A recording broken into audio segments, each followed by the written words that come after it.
O uvedbi odprtokodnih rešitev komentar dneva Luka Juri. Mačo, skuzami, če mi malo tremira glas, ko imam tak spletni celebrity, bom probal. Čuješ, jaz ga nič ne zastopim. Ko pa tej? Bomo probali, ja? Probi, ti kar beri, ni problema sploh. Zamislite si, da imate na voljo 2 knjigi kuharskih receptov. Obe sta odlični knjigi, eno je pripravil kuharski strokovnjak znanega kova, zato ima tudi visoko ceno, recimo 150 €. Zaradi zaščite avtorskih pravic pa knjige seveda ne smete fotokopirati ali povzemati. Druga je nastala na osnovi ljudskega izročila in sodobnih izkušenj številnih kuharjev, izdaja pa jo neprofitna organizacija, zato je knjiga brezplačna, obenem pa vam je dovoljeno jo fotokopirati in povzemati. Za katero bi se odločili?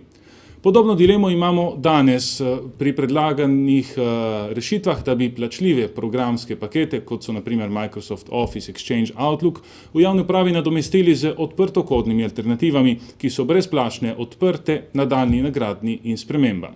Prav to je smisel odprtokodnih programov. Nastali so na osnovi dela več ljudi, hkrati pa so osnovani na takšnih licencah, po katerih je zakonito te programe prosto nadgrajevati.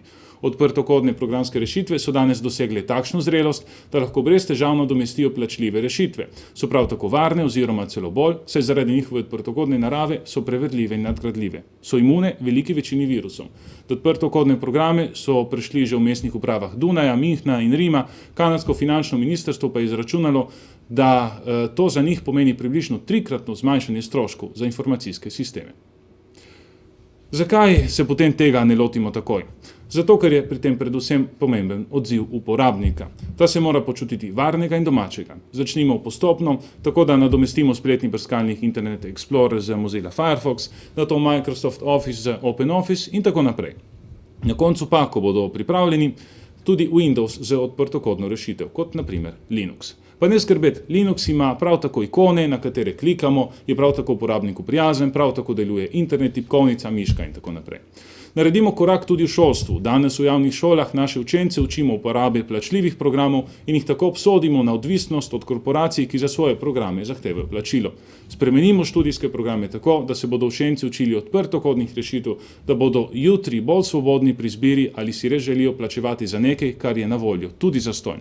Tako bodo tudi globalno bolj konkurenčni in uspešni. Za konec pa pozor, prehod na odprtokodne rešitve ne bo brez stroškov, saj bo treba ljudi postopoma uvesti, pa čeprav bo na uporabnika pomenilo morda le nekaj minut. Vseeno pa bodo ti stroški nižji od tistih, katere plačujemo sedaj. Samo v Državnem zboru bi na primer s prehodom letno privarčevali skoraj 2-krat toliko, kolikor bomo s predlaganim znižanjem plač poslancev za en plačni razred, več kot $500 000. In za konec še toliko, tudi tisti denar, ki ga bomo za prehod rabili, ne bo več šel v žepe korporacij, ki so večinoma doma v ZDA za plačevanje licenc, ampak v razvoj domačega znanja, domačim programerjem, torej bo stal v Sloveniji. Prehod je le stvar odločitve, je le stvar odprtosti naše misli. Sem optimist in mislim, da smo zreli za korak naprej. Kršen duše, to se pa le kumčno čuje, fejst. Dobro, ne? Ja, jedi domo zdaj, da te ne bo žena kregala, na. Gremo, hvala, čau. Adijo.